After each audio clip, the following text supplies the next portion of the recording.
평생을 일만 했습니다. 자식들 배불릴 수 있다면 제 살점이 떨어져 나가도 웃었습니다. 강남에 빌딩을 올리고 자식들 유학 보내고 번듯한 가정을 꾸려줬을 때 저는 세상을 다 얻은 줄 알았습니다. 야, 인감 도장 찾았어. 아버님 숨 넘어가기 전에 서류 도장 찍어야 한다고. 지금 안 하면 저 빌딩 국가에 헌납하게 생겼어. 오빠, 조용히 좀 해. 간호사가 들으면 어쩌려고 그래? 어차피 치매라 아무것도 몰라. 야, 영감탱이. 들려? 당신이 움켜쥐고 있던 그 돈 이제 우리가 좀 써야겠어. 곱게 죽어줘야 우리도 효도라는 걸 해보지. 그날 밤 제가 본 것은 자식이 아니었습니다. 제 침대맡에서 제 죽음을 재촉하며 재산 분할을 논하는 짐승들이었습니다. 제가 치매인 줄 알고 제가 아무것도 못 듣는 줄 알고 놈들은 제 산소호흡기 줄까지 만지작거리더군요. 오냐, 이 짐승 같은 놈들아, 너희가 바라는 대로 내가 죽어주마. 하지만 기억해라, 내가 죽어야 너희가 살 수 있는 게 아니라 너희가 죽어야 내가 산다는 것을. 연극은 시작되었습니다. 치매에 걸려 아무것도 모르는 척 저는 놈들의 추악한 본성을 하나하나 기록하기 시작했습니다. 평생을 바쳐 키운 자식들에게 던지는 마지막 선물, 그것은 유산이 아니라 처절한 지옥입니다. 사람들은 저를 성공한 인생이라 불렀습니다. 강남의 빌딩 한 채, 경기도의 금싸라기 땅 몇 마지기. 하지만 그 화려한 껍데기 아래 제가 어떤 삶을 살았는지 아는 사람은 아무도 없습니다. 제 발에는 늘 10,000원짜리 시장통 구두가 신겨져 있었습니다. 뒷굽이 다 닳아 쇠못이 발 뒤꿈치를 찔러 피가 나도 저는 허허 웃었습니다. 그 돈 아껴서 큰놈 유학 자금 보내고 막내딸 피아노 레슨비 보태는 게 제 유일한 낙이었으니까요. 자식들이 대학을 졸업하고 대기업에 들어가고 또 번듯한 집안과 사돈을 맺을 때 저는 제 인생의 숙제를 다 마친 줄 알았습니다. 아내를 먼저 보내고 홀로 남은 큰 집에서 저는 자식들의 전화 한 통을 기다리며 식은 밥을 물에 말아 먹었습니다. 그래도 행복했습니다. 내 새끼들이 세상 어디선가 등 따뜻하게 자고 있다면 이 애비는 굶어도 배가 불렀습니다. 그런데 어느 날부터인가 머릿속에 안개가 끼기 시작했습니다. 방금 둔 열쇠 위치가 생각나지 않고 가스불 켜는 법을 잊어버리는 날이 잦아졌습니다.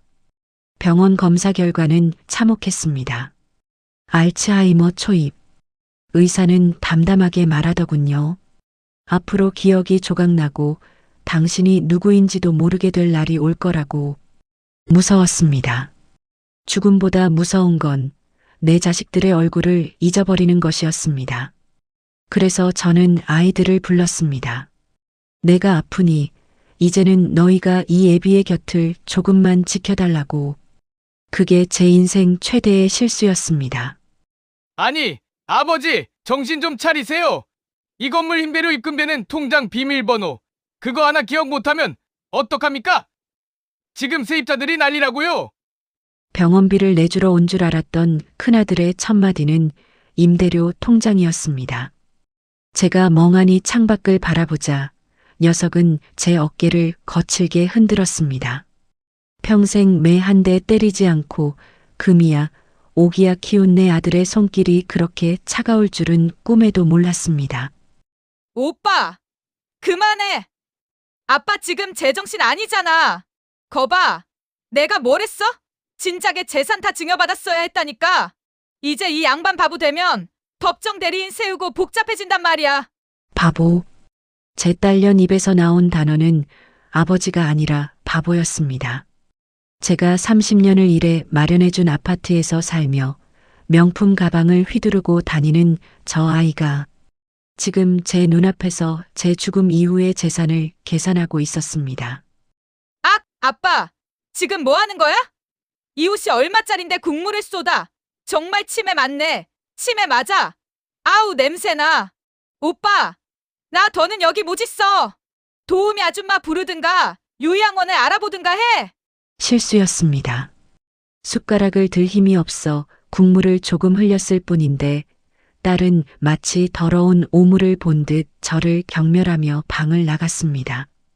그날 밤 저는 어두운 거실에 홀로 앉아 울었습니다.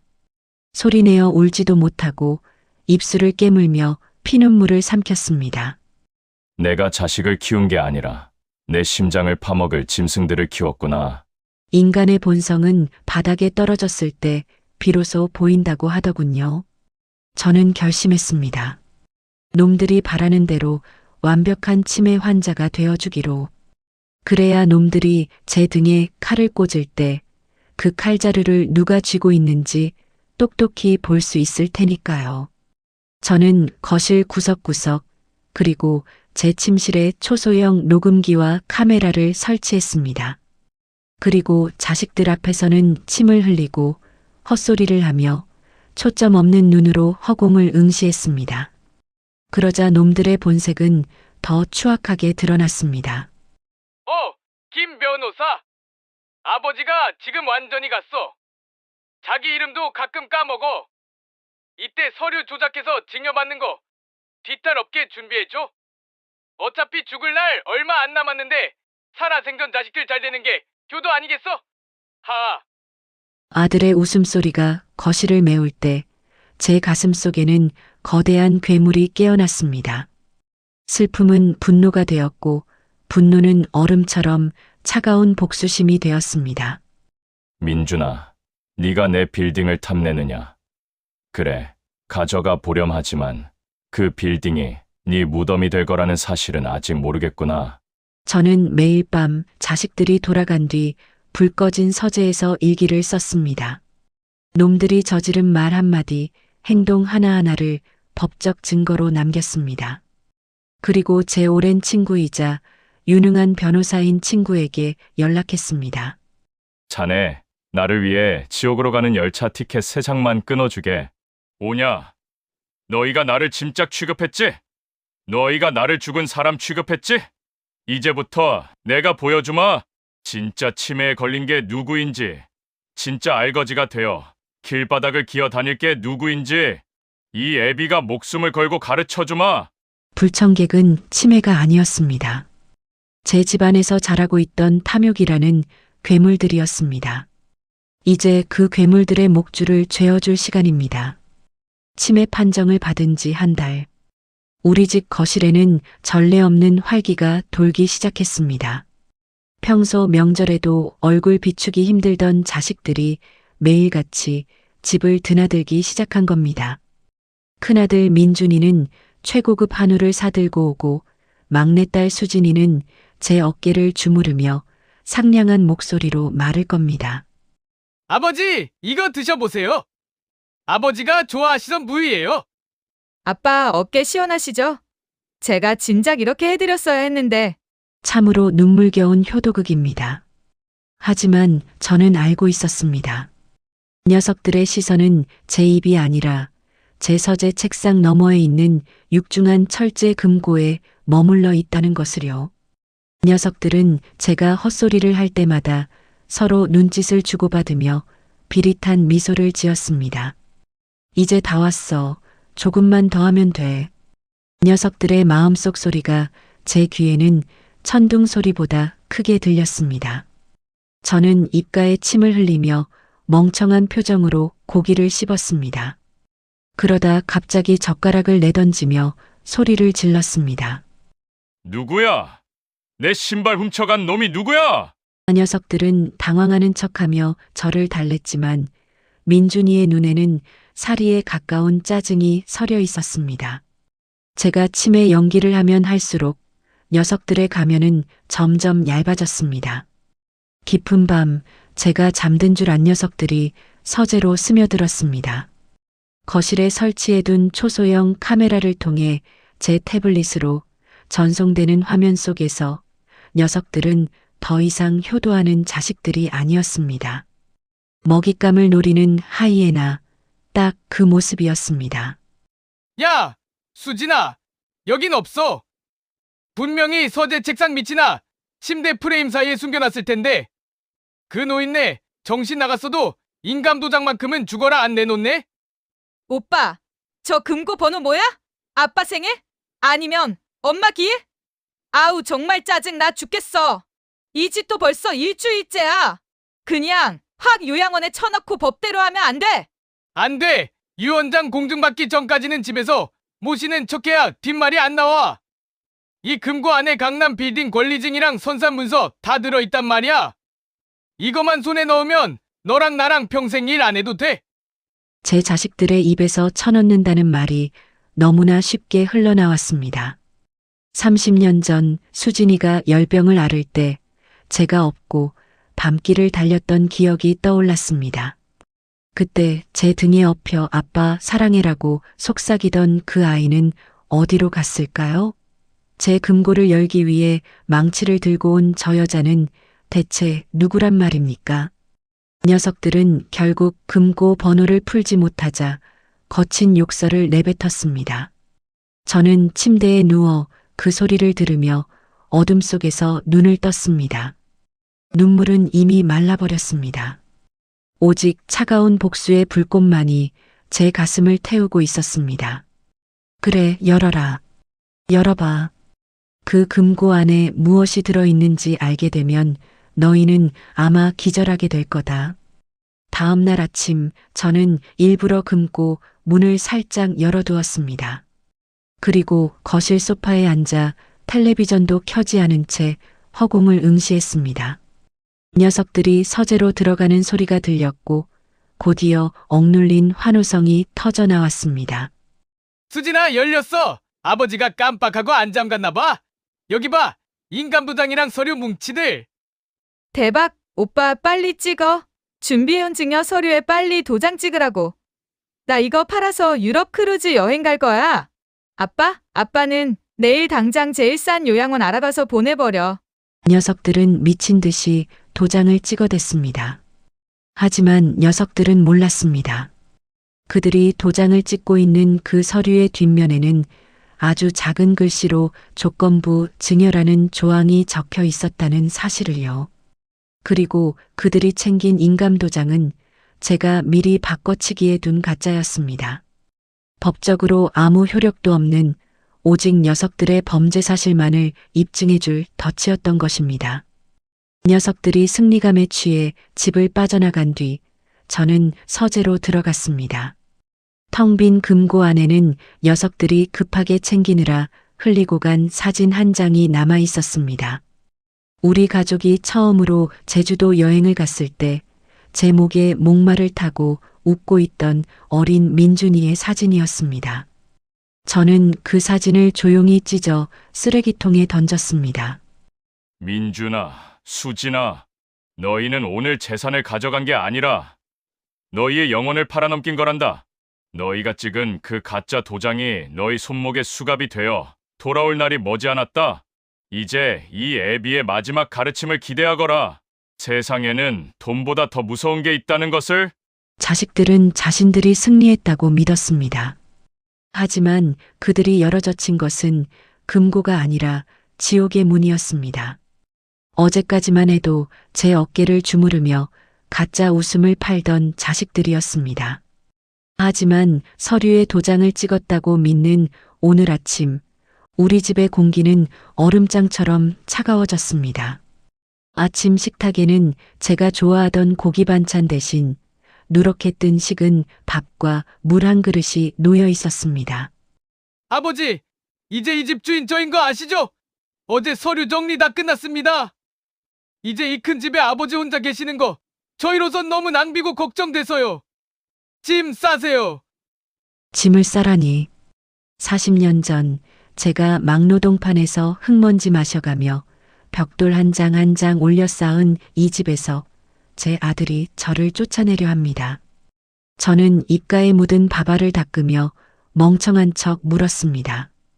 민준아, 나 어디 가니? 우리 같이 사는 거 아니었어? 아빠, 제발 정신 좀 차려. 우리가 미쳤어. 치매 노인이랑 한 집에서 어떻게 살아? 냄새나고 대소변도 못 가릴 텐데. 좋은 곳 알아봐 놨으니까 군말 말고 가. 거기 가면 친구들도 많고 좋아. 좋은 곳? 딸년이 말하는 그 좋은 곳은 경기도 외곽 핸드폰 신호도 잘 안 잡히는 산골짜기에 박힌 무허가 요양원이었습니다. 녀석들은 제 대답도 듣지 않고 제 평생의 추억이 담긴 앨범과 옷가지들을 쓰레기 봉투에 담기 시작했습니다. 제가 아내의 유품인 반지를 움켜쥐자 아들놈은 제 손목을 비틀어 그것마저 빼앗아 갔습니다. 저는 뒷좌석에 짐짝처럼 던져졌습니다. 차 안에서 자식들은 제 존재를 잊은 듯 자기들끼리 신이나 떠들더군요. 오빠 빌딩 매각 대금 들어오면 나 포르쉐부터 계약할 거야. 야, 조금만 기다려. 일단 영감탱이 입소시키고 바로 변호사 만나러 가자. 제 등 뒤에서 들려오는 그 목소리들이 제 심장을 난도질했습니다. 저는 창밖으로 빠르게 지나가는 풍경을 보며 생각했습니다. 그래, 너희가 나를 버리는구나. 30년 넘게 공들여 키운 내 자식들이 나를 산채로 묻으러 가는구나. 도착한 곳은 늘 푸른 요양원이라는 허울 좋은 간판이 달린 감옥이었습니다. 퀴퀴한 락스 냄새와 노인들의 신음이 가득한 그곳. 원장이라는 작자는 자식들에게 돈뭉치를 받으며 비굴하게 웃었습니다. 걱정 마십시오. 면회사절하고 외부와 철저히 차단해 드릴 테니까요. 원장님, 이 영감이 가끔 헛소리하면서 나가려고 할 거예요. 그럴 땐 적당히 약을 먹이든 묶어두든 알아서 하세요. 돈은 넉넉히 드릴 테니까 절대 밖으로 소문 안 나게. 아들은 저를 쳐다보지도 않고 등을 돌려 떠났습니다. 딸은 제 옷에 묻은 먼지를 털어내는 척하며 귓속말을 하더군요. 아빠, 여기서 죽을 때까지 나오지 마. 그게 우리 도와주는 거야. 알았지? 차가운 시멘트 바닥에 던져진 저는 밤새도록 울었습니다. 하지만 그것은 나약한 슬픔의 눈물이 아니었습니다. 제 안의 정이라는 마지막 부스러기를 씻어내는 정화의 의식이었습니다. 이제 제 몸 안에는 아버지의 피 대신 복수자의 얼음 같은 냉기만이 흐릅니다. 원장이 잠든 새벽 저는 숨겨온 위성 전화기를 꺼냈습니다. 이곳은 기지국 신호도 안 잡히는 오지였지만 제 철저한 준비는 빗나가지 않았습니다. 수신이는 제 오랜 벗이자 자식들 모르게 제 재산을 관리해 온 박 변호사였습니다. 박 동지, 나네. 자식놈들이 나를 고려장 시켰어. 그래, 예상했던 대로야. 이제 프로젝트 환생 시작하게. 놈들이 4명이라고 믿고 휘두르는 그 가짜 서류들. 이제 하나씩 올가미가 되어 목을 조르게 만들어야지. 저는 이곳 요양원에서 자식들의 악행을 입증할 결정적 증거를 수집하기 시작했습니다. 원장이 자식들에게 받은 뇌물장부, 저를 학대하려 했던 영상 기록들.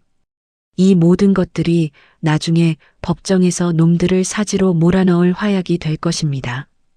저는 창살 너머 밤하늘을 보며 조용히 읊조렸습니다. 민준아, 수진아, 너희는 내가 이 구석진 곳에서 서서히 말라 죽길 바랐겠지. 하지만 틀렸다. 이 요양원은 내가 너희를 가두기 위해 설계한 너희의 무덤이다. 내가 여기서 나가는 날, 너희는 단 한 평의 땅도, 단 한 푼의 돈도 허락되지 않는 진짜 지옥을 보게 될 거다. 아버지는 자식들에 의해 버려졌습니다.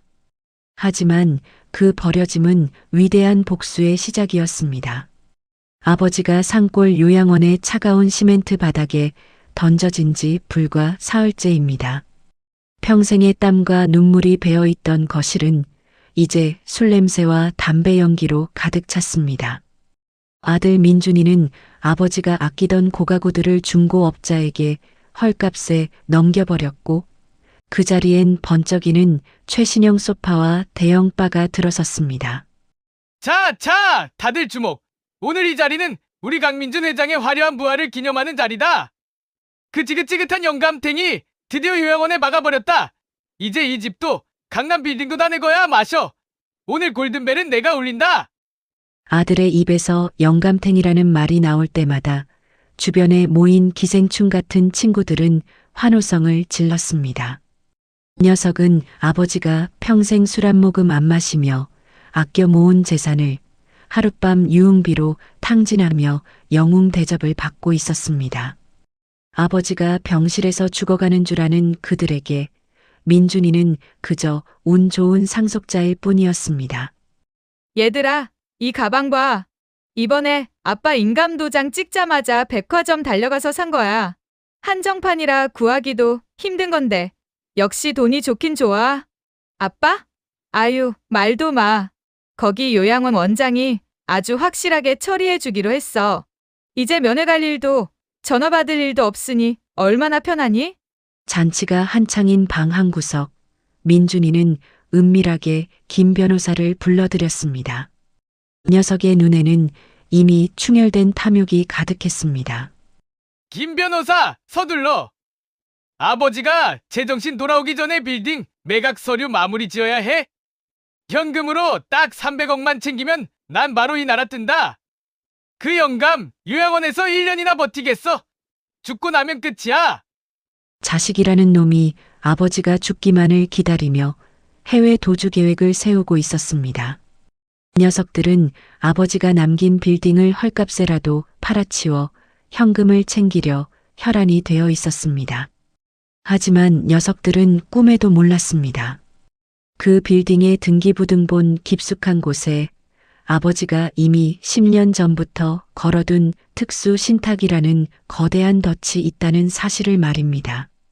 민준이는 가짜 인감도장을 찍은 서류를 보며 승리의 미소를 지었습니다.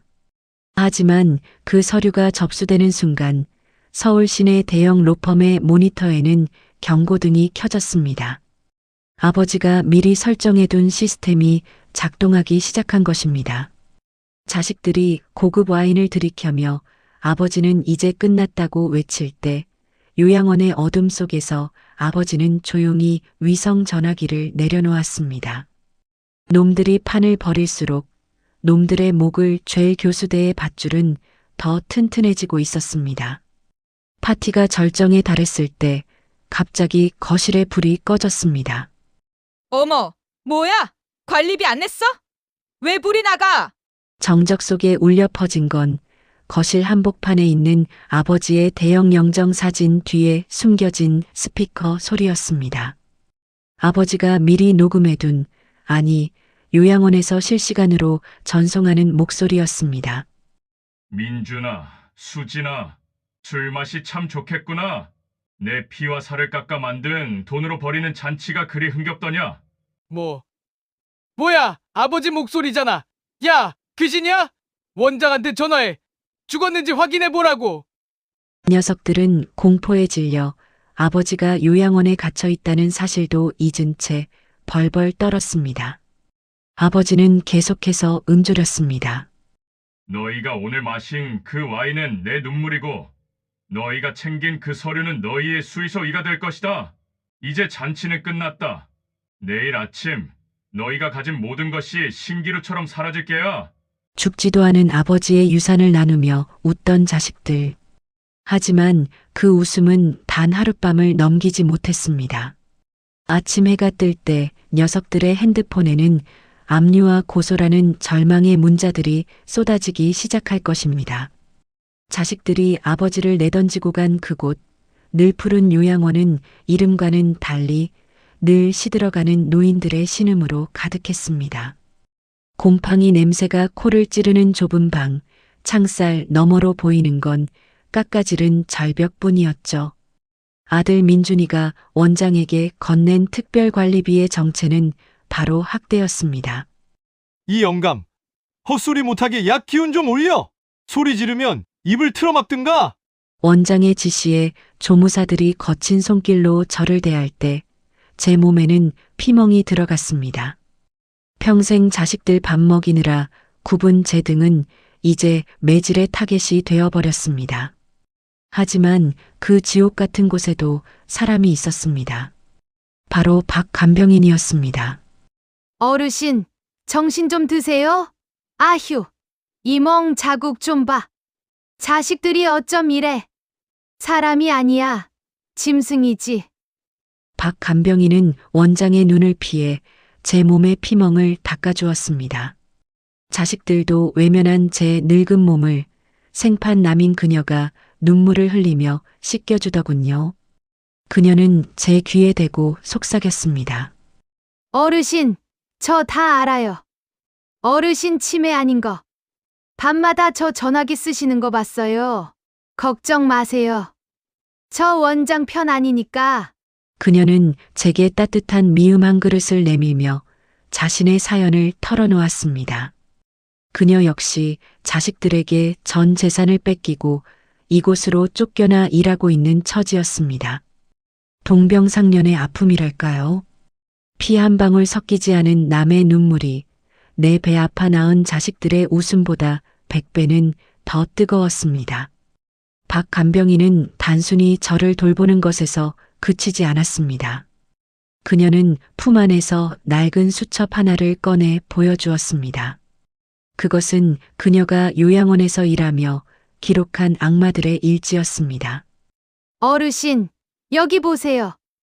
아드님이 원장한테 보낸 문자 메시지 제가 다 찍어놨어요. 죽어도 좋으니 돈 나올 구멍만 확실히 하라는 그 말. 제가 법정에서 증언할게요. 어르신이 겪은 이 수모, 제가 다 갚아드릴 거예요. 수첩 안에는 충격적인 사실들이 가득했습니다. 아들 민준이는 매주 원장에게 전화를 걸어 아직도 안 죽었냐며 독촉을 했고, 딸 수진이는 아빠 명의로 된 보험금 수령인을 내 이름으로 바꾸는 법을 알아봐 달라며 원장을 매수하려 했습니다. 심지어 원장은 자식들의 사주를 받아 제 음식의 기억력을 감퇴시키는 약물을 섞고 있었습니다. 원장님, 이번 달 안에 끝내기로 했잖아요. 노인네 끈질기네. 영양제라고 속이고 그 약 좀 더 써요. 뒤처리는 내가 확실히 책임진다니까. 녹음기 너머로 들려오는 아들의 목소리는 이미 인간의 것이 아니었습니다. 돈에 미쳐 아버지를 서서히 죽여가는 살인마의 목소리였죠.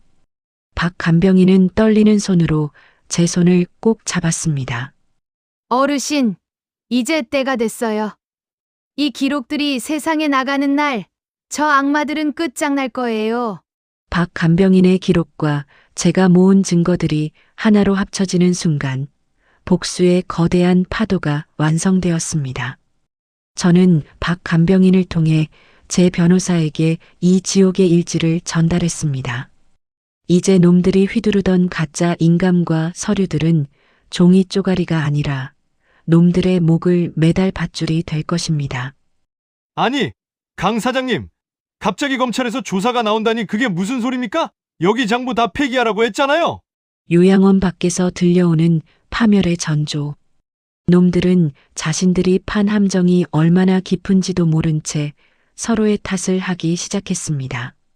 저는 침대에 누워 조용히 미소 지었습니다. 곁에서 제 손을 잡아주는 박 간병인의 눈에도 통쾌한 눈물이 맺혀 있었습니다. 박 여사, 고맙네. 자네가 내 목숨을 구한 게 아니라 무너진 인간의 도리를 구했어. 내 새끼들이 버린 내 이름을 자네가 찾아줬군. 이제 저 문이 열리고 법의 심판이 시작되면 놈들은 알게 될 거야. 아버지는 치매에 걸린 게 아니라 너희의 죄를 심판할 저승사자가 되었다는 것을. 피보다 진한 박 간병인의 의리가 아버지를 일으켜 세웠습니다.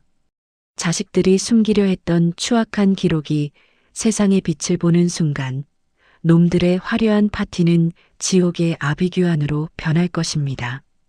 세상에 영원한 비밀은 없다고들 합니다.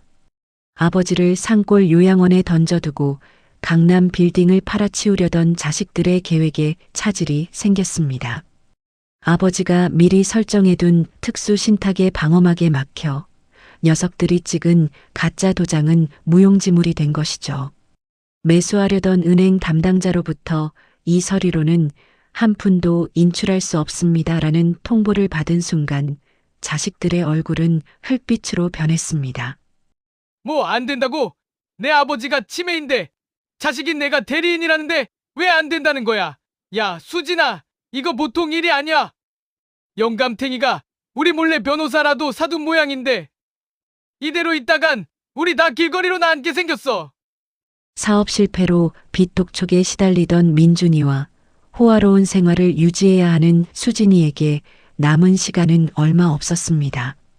녀석들은 이제 더 이상 효도 연극 따위는 집어치우기로 했습니다.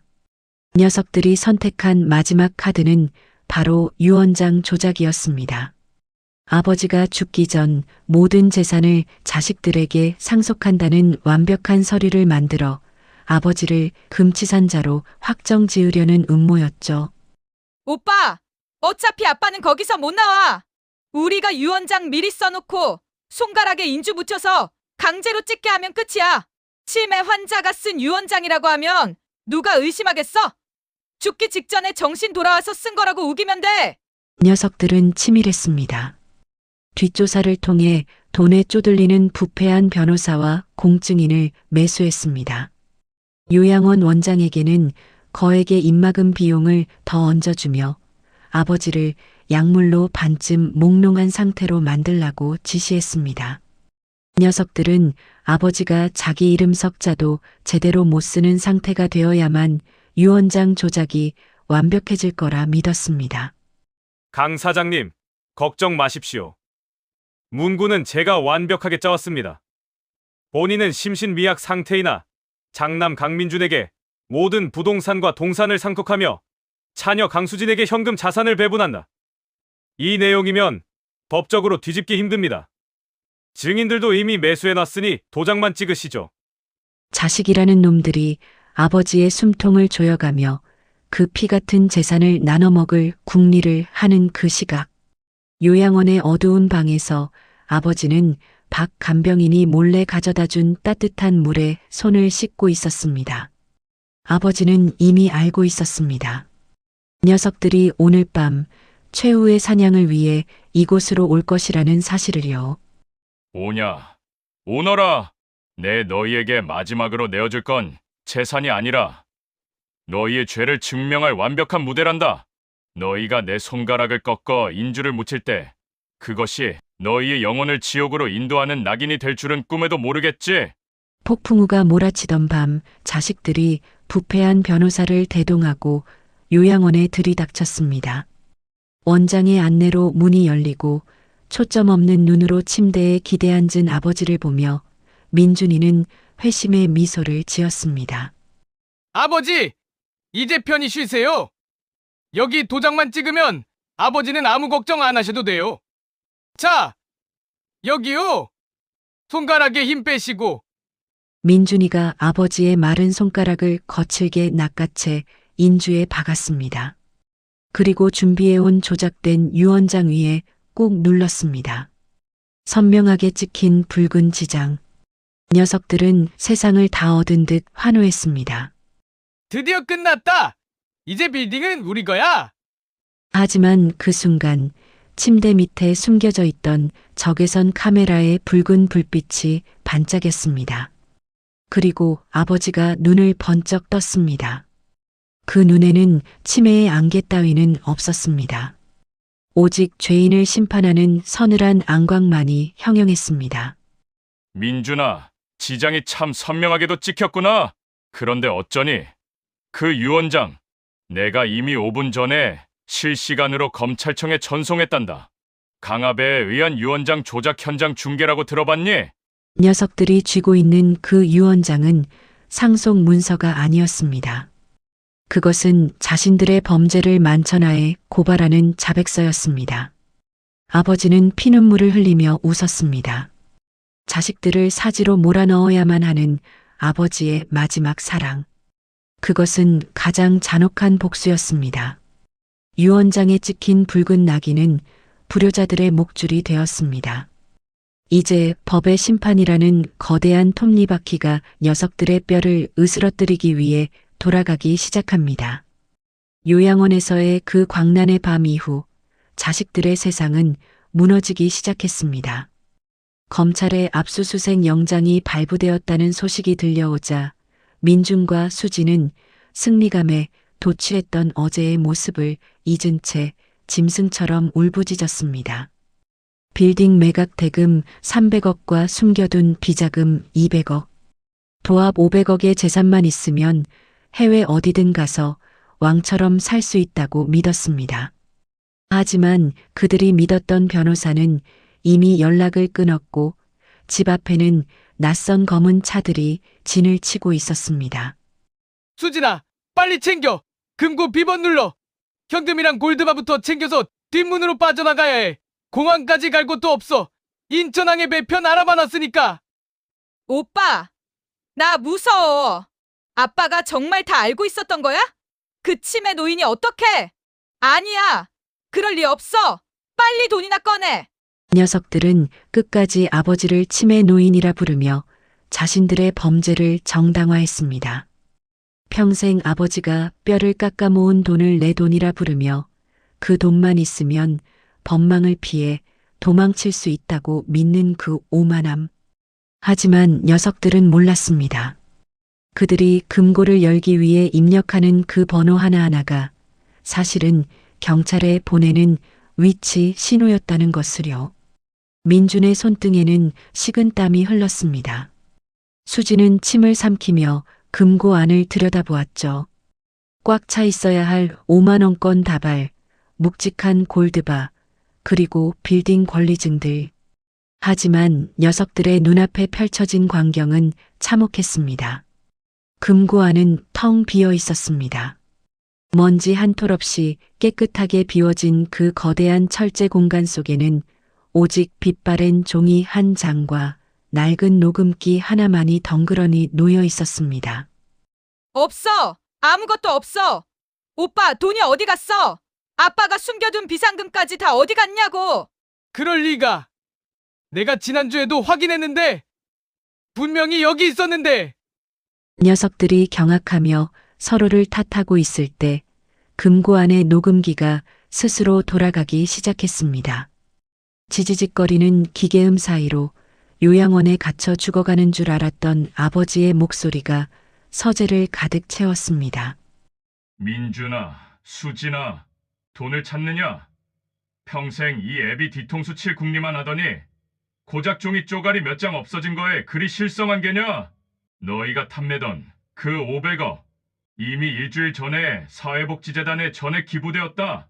너희가 그토록 혐오하던 가난한 노인들을 위해 쓰기로 했지.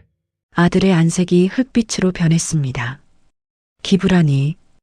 500억이라는 거금이 자신들의 소나기에서 단 한 푼도 남지 않고 사라졌다는 사실에 민주는 바닥을 치며 통곡했습니다. 그것은 아버지를 향한 참회의 눈물이 아니라 사라진 돈에 대한 악마의 비명이었습니다. 녹음기는 멈추지 않았습니다. 아버지의 목소리는 이어졌습니다. 금고 바닥의 노인 종이를 보아라. 그건 너희가 그토록 갖고 싶어 했던 빌딩 권리증이 아니다. 너희가 지난 10년간 내 돈을 빼돌리고 나를 요양원에 가두기 위해 모의했던 증거들을 모아둔 고발장이다. 이제 그 종이를 들고 밖으로 나가렴. 경찰들이 아주 오래전부터 너희를 기다리고 있단다. 강민준, 강수진, 당신들을 존속학대 및 유언장 조작, 횡령 혐의로 체포합니다. 당신들은 묵비권을 행사할 수 있으며 수백억 자산가에서 한순간에 흉악범으로 전락한 남매. 민주는 바닥을 기며 경찰의 다리를 붙잡고 빌었습니다. 수지는 머리채를 쥐어뜯으며 아버지를 저주했죠. 하지만 쇠고랑이 채워지는 차가운 금속음은 멈추지 않았습니다. 녀석들이 끌려나가는 거실 한복판에는 아버지가 생전에 아끼던 낡은 구두 한 켤레가 덩그러니 놓여 있었습니다. 돈은 정직한 사람에겐 복이 되지만 너희 같은 짐승들에겐 목을 죄는 밧줄이 될 뿐이다. 이제 너희가 그토록 무시했던 가난한 자들의 방이 어떤 곳인지 차가운 감방에서 뼈저리게 느껴보거라. 이것이 이 애비가 너희에게 주는 마지막 유산이다. 500억이라는 신기루를 쫓던 자식들은 결국 텅 빈 금고 앞에서 무너졌습니다. 이제 그들이 갈 곳은 공항이 아니라 차가운 철창 안입니다. 서울중앙지방법원 제1형사부. 차가운 공기가 감도는 법정 안은 취재진과 방청객들로 가득 찼습니다.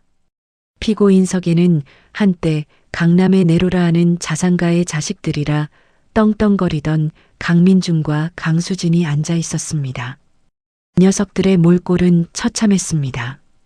구치소에 푸른 수의를 입은 채 헝클어진 머리와 초췌한 얼굴로 고개를 숙이고 있었죠. 하지만 그 고개 숙임은 반성이 아니었습니다. 어떻게든 형량을 줄여보려는 비굴한 계산일 뿐이었죠.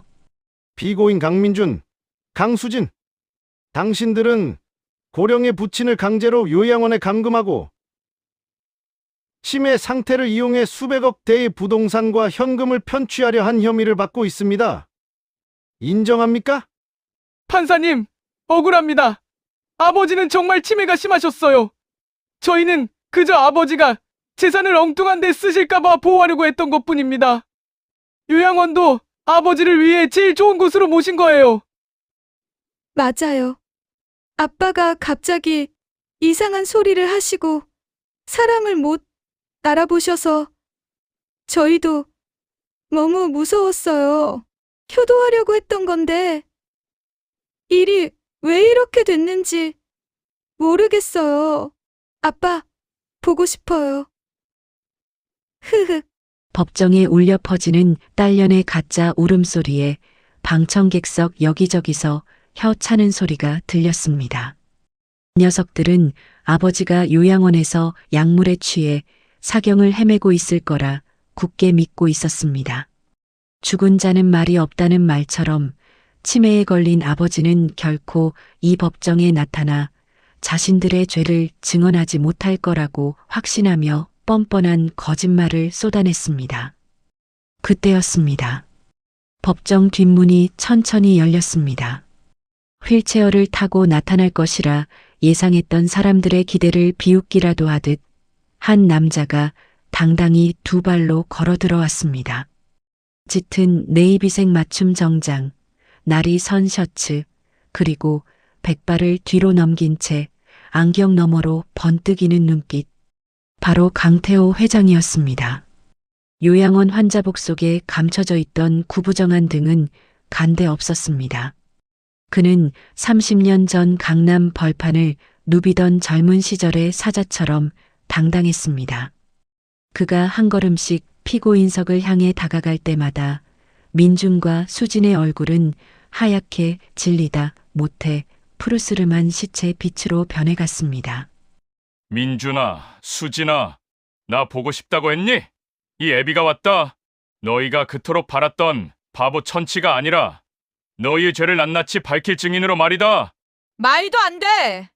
아빠 맞아요? 어떻게? 분명히 원장이 약을. 당황한 딸의 입에서 약이라는 단어가 튀어나오자 법정은 아수라장이 되었습니다. 강태호 회장은 재판장을 향해 정중히 고개를 숙인 뒤 증인석에 앉았습니다. 그리고 박 간병인이 목숨 걸고 지켜냈던 비밀일지와 자식들이 요양원에서 나눴던 추악한 대화가 담긴 녹취록을 제출했습니다. 법정 내 대형 모니터에 영상이 재생되었습니다. 자식들이 아버지를 짐짝처럼 밀치고 인감도장을 강제로 찍게 하려 손가락을 꺾는 장면. 그리고 빨리 죽어야 돈이 나온다며 낄낄거리던 아들의 음성. 녀석들은 더 이상 변명할 기회조차 잃었습니다. 법정은 분노로 들끓었고 판사의 눈빛은 서늘한 칼날이 되었습니다. 피고인들은 인간으로서 참아할 수 없는 반인륜적인 범죄를 저질렀습니다. 부친의 헌신을 돈으로 환산하고 생존에 계신 부모를 산채로 매장하려 한 죄, 결코 가볍지 않습니다. 강태호 회장은 무너져 내리는 자식들을 차갑게 내려다보았습니다. 녀석들은 이제 바닥에 엎드려 아버지를 향해 살려달라, 잘못했다며 비굴하게 발등을 할질듯이 빌었습니다. 하지만 아버지는 그들의 손을 단호히 뿌리쳤습니다. 재판장님, 저들을 용서하지 마십시오. 저들은 제 자식이 아니라 돈에 미친 괴물들일 뿐입니다. 제가 저들에게 줄 마지막 유산은 법의 준엄한 뿐입니다. 저들이 지은 죄만큼, 아니 그보다 더 처절하게 감옥에서 썩게 해주십시오. 피고인 강민준 징역 15년, 피고인 강수진 징역 12년을 선고한다. 선고가 내려지는 순간 민주는 실신하듯 쓰러졌고 수지는 괴성을 지르며 교도관들에게 끌려나갔습니다. 아버지는 그 뒷모습을 보며 길게 숨을 내뱉었습니다. 30년간 가슴에 품었던 자식이라는 이름의 암덩어리가 드디어 도련해지는 순간이었습니다. 법정문을 나서는 아버지의 뒤로 눈부신 햇살이 쏟아졌습니다. 연극은 끝났고 사자는 다시 전설이 되었습니다. 아버지는 자식들의 목줄을 직접 죄었습니다. 이제 남은 것은 텅 빈 집이 아니라 아버지가 꿈꾸던 진정한 정의의 완성입니다. 징역 15년과 12년. 법의 심판은 내려졌지만 자식들의 탐욕은 감옥의 차가운 벽도 뚫지 못했습니다. 면회실 유리창 너머로 마주한 민준과 수진의 눈에는 반성 대신 도끼만 가득했습니다. 녀석들은 여전히 믿고 있었습니다. 비록 몸은 갇혔어도 아버지가 죽고 나면 유류분 반환 청구 소송을 통해 재산의 절반은 뺏어올 수 있다는 마지막 희망을 말입니다. 아버지, 우리 이렇게 만든 거 시원하세요? 근데 잊지 마세요. 우린 어쨌든 아버지 핏줄이에요. 법적으로 상속권은 절대 못 뺏는다고요. 우리 출소할 때까지만 그 돈 잘 맡아두세요. 어차피 우리 말고 누구한테 줄 건데요. 맞아. 아빠, 우리 버려봐야 아빠만 손해야. 누가 아빠 제사 지내주고 무덤 돌봐주겠어? 결국 피는 물보다 진한 법이야. 그러니까 적당히 하고 우리 변호사비나 좀 내줘요. 항소해서 나가야 할 거 아냐. 피는 물보다 진하다. 녀석들의 입에서 나온 그 말이 제 심장을 차갑게 식혔습니다. 30년 전 아내가 세상을 떠나며 제게 남긴 마지막 비밀을 꺼낼 때가 온 것이죠. 저는 녀석들이 내민 면회실 전화기를 고쳐 잡았습니다. 제 눈에는 이제 연민도 슬픔도 남아있지 않았습니다. 오직 진실이라는 이름의 거대한 파도만이 녀석들을 덮칠 준비를 마쳤습니다. 저는 품 안에서 서류 봉투 하나를 꺼내 유리창에 붙였습니다. 유전자 검사 결과 보고서. 붉은색 불일치 도장이 선명하게 찍힌 그 종이를 본 순간 민준과 수진의 눈동자가 심하게 흔들리기 시작했습니다. 민준아, 수진아, 너희가 입만 열면 외치던 그 핏줄 말이다. 참 우습게 됐구나. 너희 어머니가 죽기 전 내게 고백했지. 사업차 해외로 돌던 나를 속이고 다른 남자의 씨를 받아 너희를 낳았다고.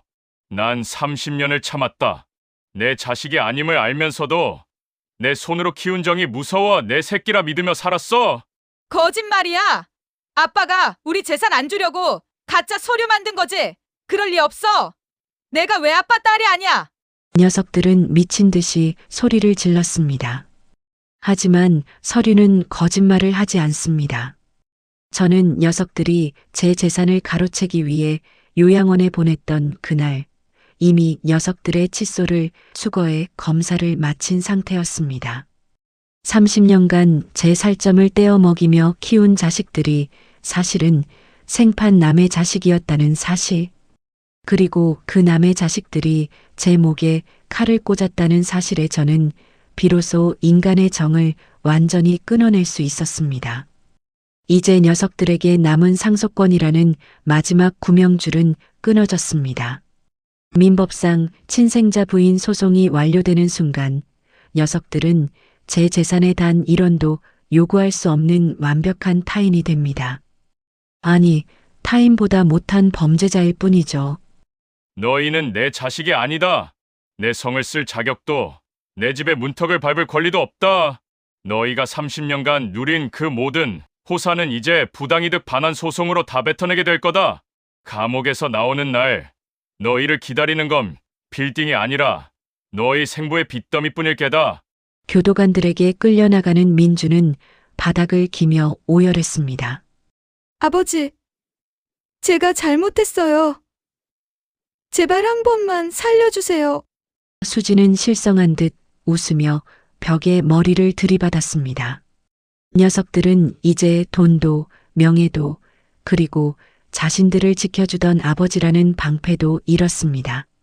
잘 가거라. 괴물들아, 너희 어머니를 사랑했기에 너희를 지키려 했던 내 어리석음도 오늘로 끝이다. 이제 내 재산은 평생 고생만 한 박간병인과 갈 곳 없는 노인들을 위한 안식처가 될 것이다. 핏줄보다 진한 것은 사람의 도리임을 너희는 죽을 때까지 배우지 못하겠지? 아버지는 30년의 거짓 굴레를 벗어던졌습니다. 자식이라는 이름의 기생충들을 떼어낸 사자의 발걸음은 그 어느 때보다 가벼웠습니다. 이제 진정한 복수의 완성, 마지막만이 남았습니다. 세월은 무심하게 흘러 15년이라는 시간이 지났습니다. 강남의 화려한 네온사인 아래 2명의 거지가 낡은 짐을 짊어지고 걸어 나왔습니다. 푸른 수에 대신 낡고 해진 누더기를 걸친 녀석들, 바로 강민준과 강수진이었습니다. 15년의 감옥살이는 녀석들의 탐욕은 꺾지 못했지만 육체는 무참히 짓밟아 놨습니다. 민주는 한쪽 다리를 절었고 수진은 초점 없는 눈으로 허공을 응시하며 중얼거렸습니다. 수진아, 여기가 강남 맞나? 우리가 살던 그 아파트는 어디 갔지? 우리 빌딩은? 아, 맞다. 아버지가 다 기부해버렸지. 그 영감탱이 죽을 때까지 우리한테 단 1원도 안 남기고. 하하, 오빠, 아빠 죽었을까? 죽었으면 무덤이라도 찾아가야지. 가서 땅이라도 파헤쳐서 파묻힌 노잣돈이라도 챙겨야 할 거 아냐? 내가 왜 거지야? 내가 왜? 녀석들은 출소하는 날까지도 아버지가 남긴 재산이 자신들의 것이라 믿었습니다. 30년 전 자신들이 아버지를 요양원에 버리고 인감도장을 훔치려 했던 그 죄는 잊은 채 오직 사라진 돈에 대한 원망만 가득했죠. 하지만 녀석들을 기다리는 건 화려한 빌딩이 아니라 자신들의 생부가 남긴 막대한 빚더미와 신용불량자라는 낙인뿐이었습니다. 민주는 바닥에 떨어진 100원짜리 동전을 주우려다 다리가 풀려 넘어졌습니다. 한때 수천만 원짜리 와인을 들이키며 아버지를 무시하던 그 손으로 이제는 지나가는 이들의 동정을 구걸하고 있었습니다. 이것이 아버지가 예언했던 돈에 미친 괴물들이 맞이할 진짜 지옥이었습니다. 녀석들은 아버지의 소식을 찾아 헤맸습니다. 마지막 희망, 유류분 반환 청구 소송이라도 걸어보기 위해서였죠. 하지만 녀석들이 도착한 곳은 공동묘지가 아니었습니다. 서울 시내가 한눈에 내려다보는 언덕 위에 세워진 거대한 강태호 노인복지재단 본부였습니다.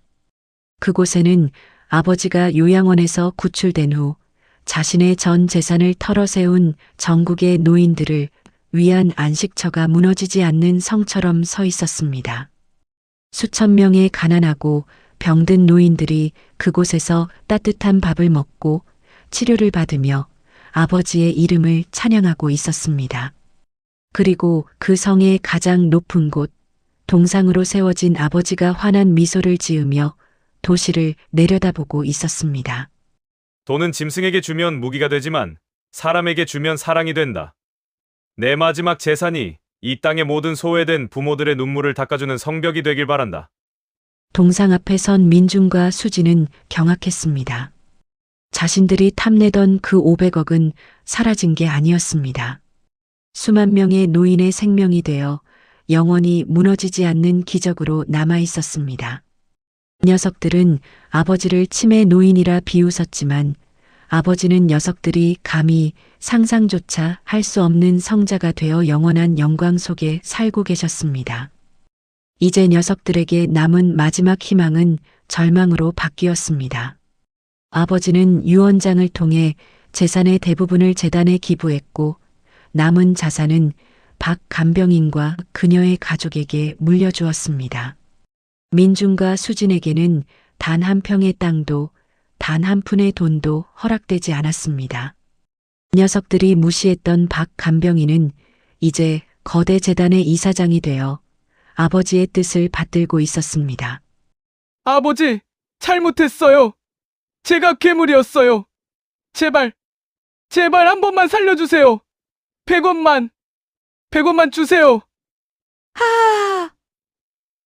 빠빠. 야, 여기 있어. 나 수진이야. 자짜 딸 아니야. 나 명품 가방 사줘. 밥 줘. 밥. 녀석들은 동상 앞에서 바닥을 기며 통곡했습니다. 그것은 참회의 눈물이 아니라 자신들이 잃어버린 화려한 삶에 대한 악마의 비명이었죠. 하지만 아버지는 그들의 절규를 듣지 못했습니다. 동상의 미소는 여전히 따뜻했고 그 미소 아래 녀석들은 가장 비참한 거지가 되어 서서히 말라 죽어가고 있었습니다. 민준아, 수진아, 핏줄보다 진한 것은 사람의 도리임을 너희는 죽을 때까지 배우지 못하겠구나. 너희가 그토록 탐내던 내 재산은 이제 너희를 지옥으로 인도하는 낙인이 되었다. 이것이 이 애비가 너희에게 주는 마지막, 그리고 가장 완벽한 유산이다. 불효자들은 자신들이 지은 죄의 무게에 짓눌려 지옥으로 떨어졌습니다. 아버지는 사라졌지만 그가 남긴 사랑과 정의의 성벽은 영원히 무너지지 않고 빛나고 있습니다. 돈보다 무서운 건 사람의 도리임을 우리는 이 이야기를 통해 영원히 잊지 말아야 할 것입니다. 내 무덤에 침을 뱉어라. 불효자들의 잔혹사 대단원의 막을 내립니다. 평생을 바쳐 키운 자식들에게 배신당한 아버지의 처절한 복수, 여러분은 어떻게 보셨나요? 돈에 미쳐 부모를 버린 자식들이 맞이한 비참한 최후를 보며 우리는 진정한 가족의 의미와 사람의 도리에 대해 다시 한번 생각해 보게 됩니다. 이 이야기가 여러분의 가슴에 작은 울림을 주었다면, 그리고 우리 사회의 정의가 살아있음을 믿는다면 구독과 좋아요를 눌러주세요. 여러분의 구독은 더 정의롭고 통쾌한 이야기를 만드는데 큰 힘이 됩니다. 또 다른 사이다 같은 이야기로 다시 찾아오겠습니다. 끝까지 시청해 주셔서 감사합니다.